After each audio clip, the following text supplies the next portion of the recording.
Tarde, dia 5 de agosto, vamos fazer o estudo, a lição número 1. Princípio do Evangelho de Jesus Cristo, Filho de Deus. Assim começa a história inspirada na vida e no ministério do Senhor Jesus, a essência da fé cristã, a maior mensagem nunca antes ouvida pelo homem. É esta: Cristo morreu pelos nossos pecados segundo as Escrituras, foi sepultado e ressuscitou ao terceiro dia. Também está resumida em João 3,16. Porque Deus amou o mundo de tal maneira que deu seu Filho unigênito para que o que nele crê não pereça, mas tenha vida eterna. Essas são realmente boas notícias, e é este mesmo o significado da palavra Evangelho. O caminho está aberto para o homem chegar a Deus, e o seu mandamento é que esta mensagem seja proclamada a toda criatura na face da terra. Marcos 16:15.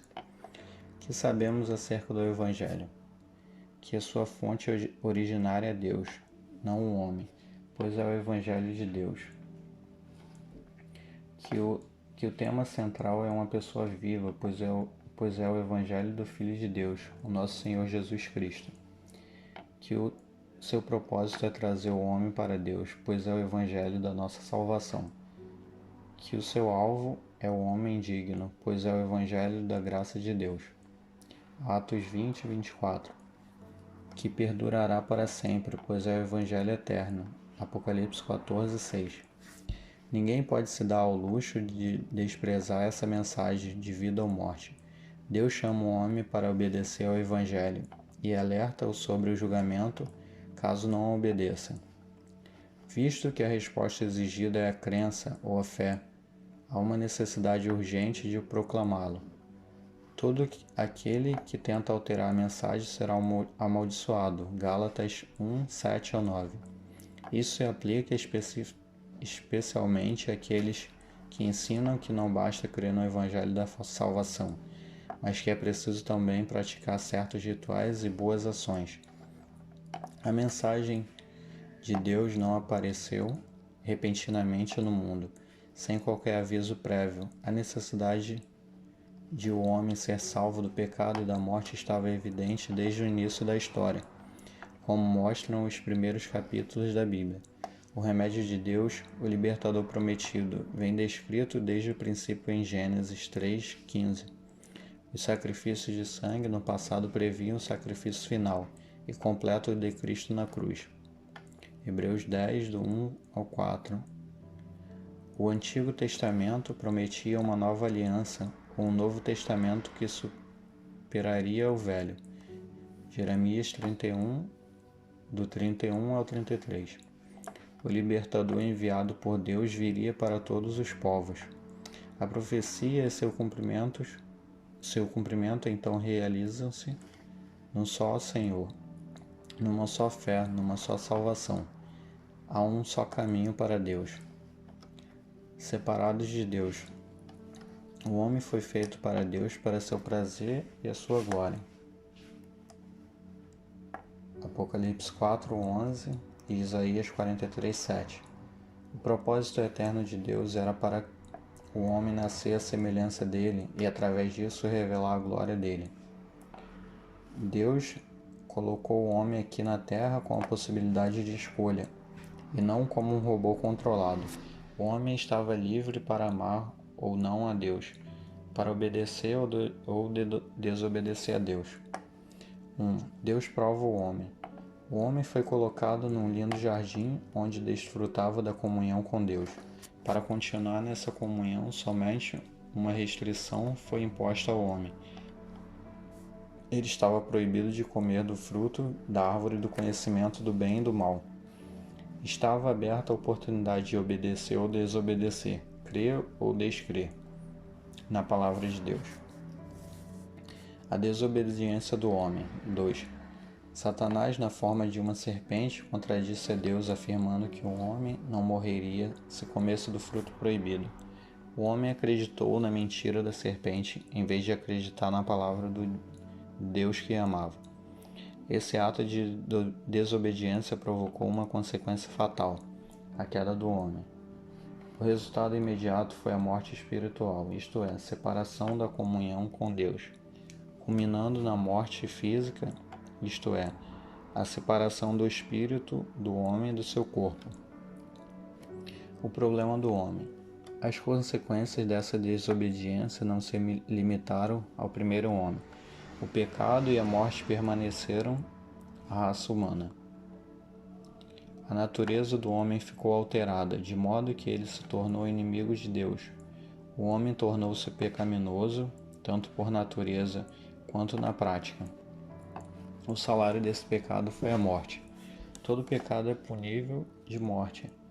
O homem, portanto, encontra-se hoje morto nos seus delitos e pecados.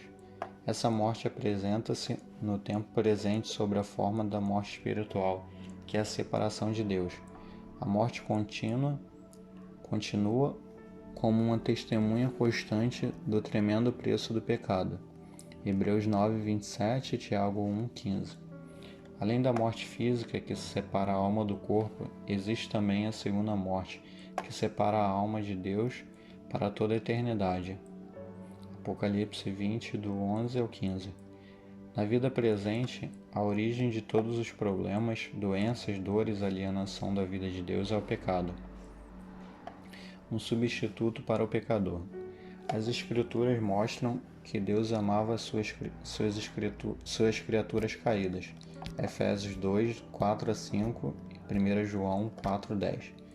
Mesmo assim, enfrentavam um dilema moral para salvá-las da morte espiritual que se tornaria eterna. Deus é absolutamente perfeito, completamente justo, por isso tinha que efetuar o castigo do pecado. Êxodo 34, 7. Por outro lado, Deus é amoroso, cheio de misericórdia e sinceramente deseja a salvação das suas criaturas caídas. 2 Pedro 3, 9. Como reconciliar justiça e perfeição com amor e misericórdia? Primeiro, a solução de Deus. Através do Senhor Jesus, abriu-se o caminho. Por um lado, satisfaria a justiça de Deus com o pagamento da dívida do pecado. Por outro lado, satisfaria o amor de Deus com a salvação do homem da morte eterna. A substituição seria o método pelo qual a dívida seria paga. Alguém pagaria pelo homem. Cristo levaria o pecado de todos. O Filho se fez homem, porque o pagamento exigia a vida de um homem. Ele era o pecado para estar livre do que a morte requeria sobre sua própria humanidade. A vida dele tinha valor infinito para que pudesse prover resgate por todos. Note-se que só Deus pode ser salvador do homem. Isaías 43, 11. Jesus satisfez essa exigência. Mateus 1, 21 ao 23. Segundo, a revelação de Deus. O plano de Deus foi revelado abundantemente nos primeiros capítulos de Gênesis. Os esforços feitos pelos nossos primeiros antepassados para esconderem seu pecado pelas obras de suas próprias mãos. É visto aqui ao se cobrirem com folhas de figueiras. Gênesis 3, 7. Figueira. Contudo, esse ato não serviu para esconder a sua nudez e o seu pecado diante de um Deus santo. Trouxe-lhes Deus então pele de animais para vestirem.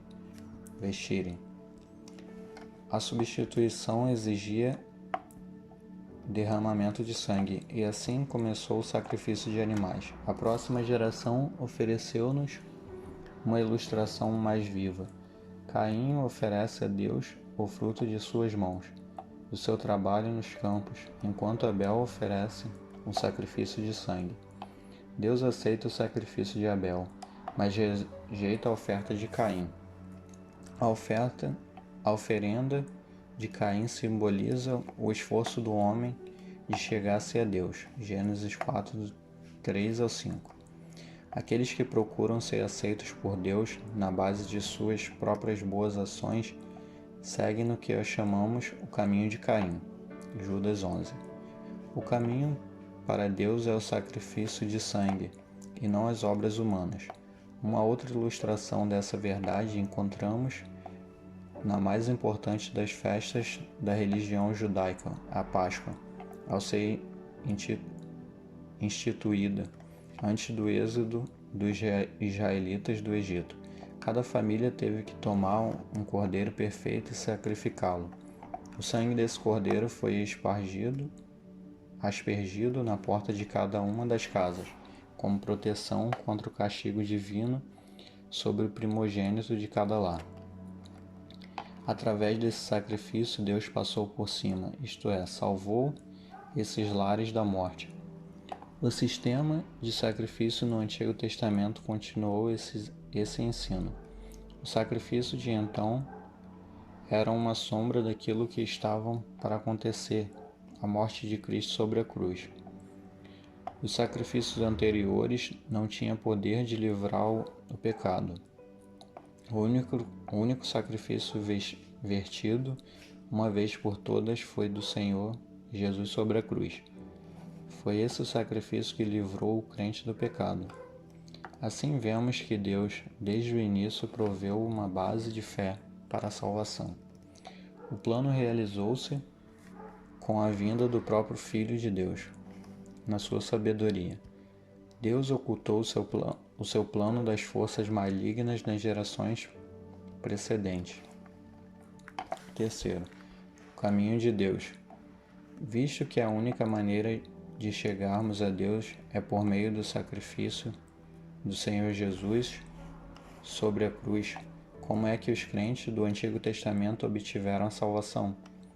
Obtiveram-na na mesma base que nós a obtemos, isto é, pela graça, por meio da fé, e não pelas suas próprias boas obras. Efésios 2, do 8 ao 9. Morreram na fé, mesmo sem terem visto a realização da promessa do Antigo Testamento a respeito do Libertador, o Messias. Mesmo assim, estavam convencidos de que a promessa era verdadeira e aceitaram de braços abertos. Deus imputou a sua fé para a justiça. Ele aplicou o pagamento do Senhor Jesus na conta deles, exatamente como hoje acontece no nosso caso. Embora detalhes da mensagem fossem diferentes, o Evangelho também foi proclamado ao povo que viveu na época do Antigo Testamento. Eles creram em Deus, demonstrando através da obediência a realidade da sua crença. João Batista continuou a proclamação desta mensagem antes de Jesus começar o seu ministério público. Pregou ao povo a necessidade de se arrepender e crer no Evangelho. O Senhor Jesus pregou o Evangelho do Reino. Recebê-lo como rei era o mesmo que entrar no seu reino. Por isso explicava Jesus, em Lucas 17, 20, 21, que o reino de Deus não vem com aparência exterior. Nem dirão, ei-lo aqui, ou ei-lo ali, porque eis que o reino de Deus está entre vós. 4.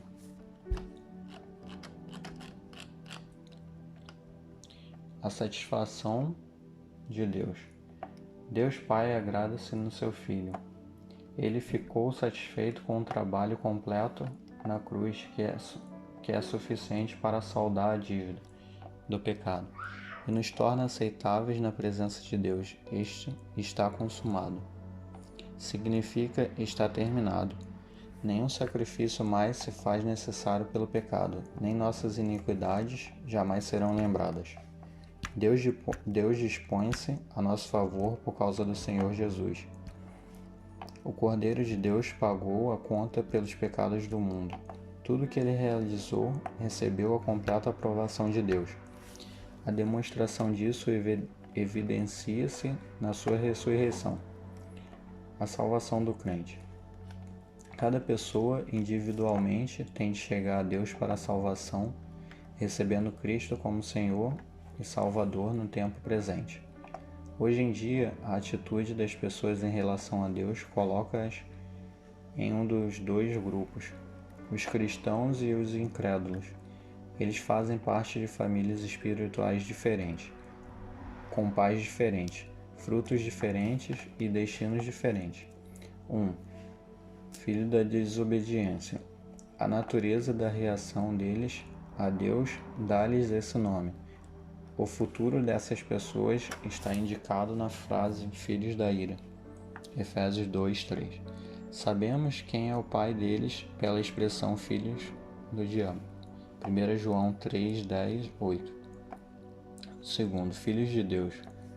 Esses também podem ser chamados filhos da obediência, devido à expressão obediência por fé.